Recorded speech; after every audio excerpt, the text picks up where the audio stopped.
আজকে এই জুয়েলারিটা তৈরি করতে আমি শেখাবো। এটা একটা ফেব্রিক জুয়েলারি সেট। এটা তৈরি করার জন্য দুটো কার্ডবোর্ড কেটে নিয়েছি সার্কেল শেপে, আর দুটো এরকম দু কালারের কাপড় নিয়ে নিয়েছি। ছোট কাপড়টা আমি সাদা রঙের নিয়েছি আর বড় কাপড়টা লাল রঙের নিয়ে নিয়েছি। এরপর এই কার্ডবোর্ড দুটোকে আমি কাপড় দুটো দিয়ে কভার করে দেব। তার জন্য এখানে আমি ফেভিক্রিলের ফেব্রিক গ্লুটা ইউজ করে নিচ্ছি। কার্ডবোর্ডটাকে কাপড়ের সাথে আঠা দিয়ে আটকে দেওয়ার পরে কাপড়টাকে আমি গোল করে কেটে নেব, একটুখানি বাড়তি রেখে, যাতে কাপড়টাকে মুড়তে সুবিধা হয়। তারপর আমি এইভাবে কেটে নিচ্ছি কাঁচি দিয়ে, এবং উল্টো দিক থেকে আবার আমি এরকমভাবে কেটে নেব, তাতে কাপড়টা সুন্দরভাবে মুড়তে সুবিধা হবে।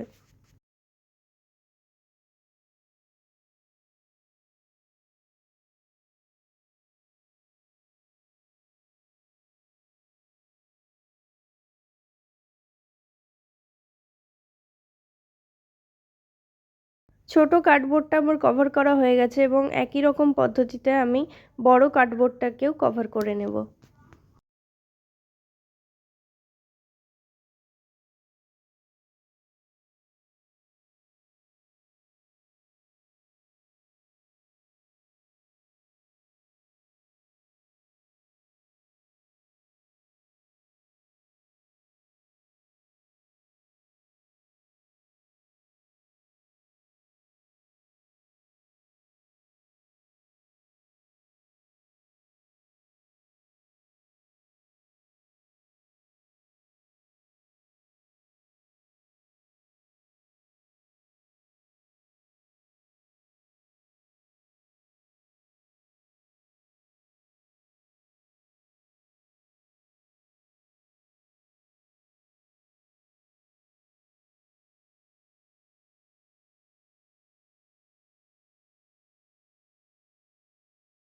বড় কার্ডবোর্ডটাকে আমি কাপড় দিয়ে কভার আপ করে নিয়েছি, আর এর উল্টো দিকটা এরকমভাবেই এখন রাখবো।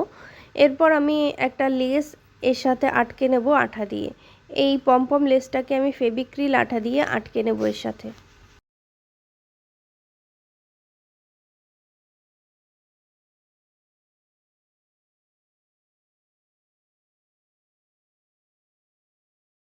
লেসটা আমার আটকানো হয়ে গেছে।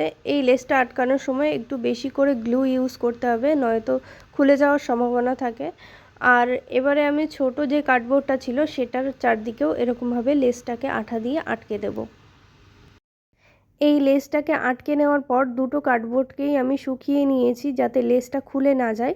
এরপর আমি সাদা কার্ডবোর্ডটাকে লাল কার্ডবোর্ডের ওপর এরকমভাবে আটকে নিয়েছি। এবার আমি ফেব্রিক কালারটা দিয়ে ডিজাইনটা করে নেব।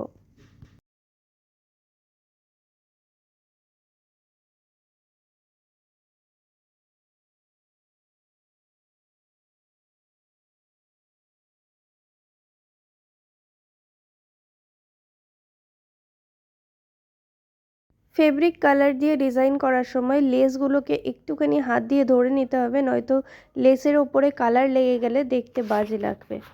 তো অবশ্যই যারা এই ডিজাইনটা করবেন সবাই লেসটাকে একটুখানি নিচের দিকে বা ওপর দিকে সরিয়ে নিয়ে তারপরে ডিজাইনটা করবেন।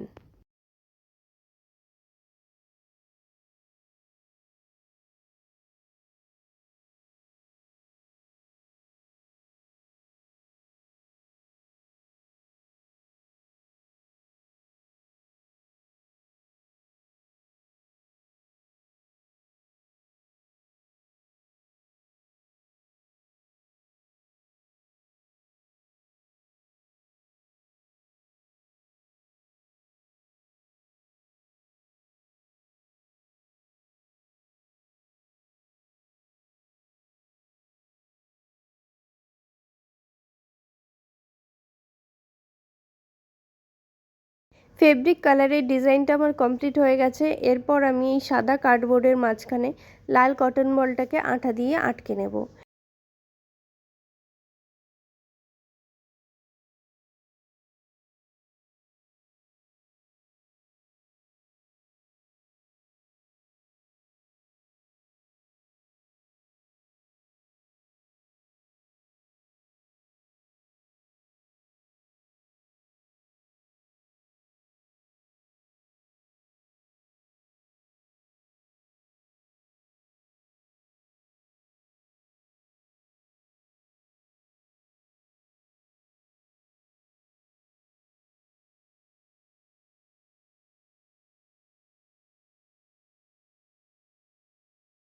কটন বলের চারদিকে আমি কড়িগুলোকে আঠা দিয়ে অ্যাটাচ করে নিয়েছি।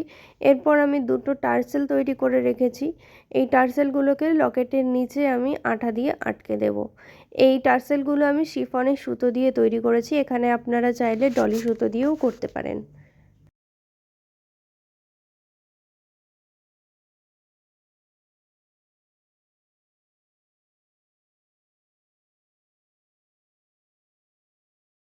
প্রথমে আমি এই টার্সেলগুলোকে আঠা দিয়ে আটকে দেব, তারপর এর ব্যাক সাইডটাকে আমি কাপড় দিয়ে কভার করে দেব।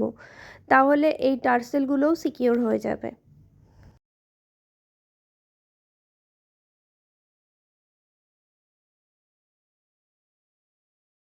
লকেটের ব্যাক সাইডটাকে কভার করার জন্য এখানে আমি একটা কাপড় নিয়ে নিয়েছি গোল করে কেটে।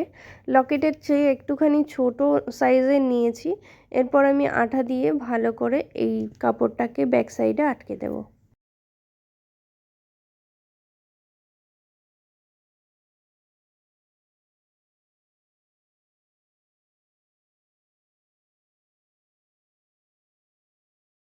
লকেটটা এখানে তৈরি হয়ে গেছে। এরপর আমি ইয়াররিংস তৈরি করে নেব। ইয়াররিংস তৈরি করার জন্য এখানে আমি একটা হেড পিন নিয়েছি, দুটো কটন বল, একটা কড়ি আর একটা ইয়াররিংস হুক নিয়ে নিয়েছি, আর একটা সাদা পুঁতিও নিয়ে নিয়েছি। এই সাদা পুঁতিটাকে আমি হেড পিনের মধ্যে প্রথমে ইনসার্ট করব।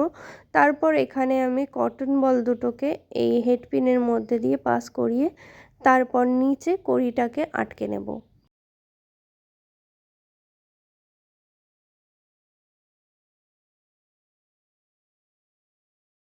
হেড পিনটাকে বাঁকানোর সময় এখানে আপনারা প্লায়ার ইউজ করতে পারেন। আমি এখানে হাত দিয়েই করে নেব, আমার হাত দিয়ে সুবিধা হয়, তো আমি হাত দিয়েই অ্যাটাচ করে নেব এটাকে। কড়িটাকে আটকানো হয়ে গেলে এরপর ওপরের দিকে হেড পিনের যে অংশটা আছে ওটাকে আমি বাঁকিয়ে নেব। হেড পিনের ওপরের অংশটাকে আমি বাঁকিয়ে নেওয়ার পর যে লুপটা তৈরি হবে সেটার মধ্যে আমি ইয়াররিংস হুকটাকে সেট করে নেব।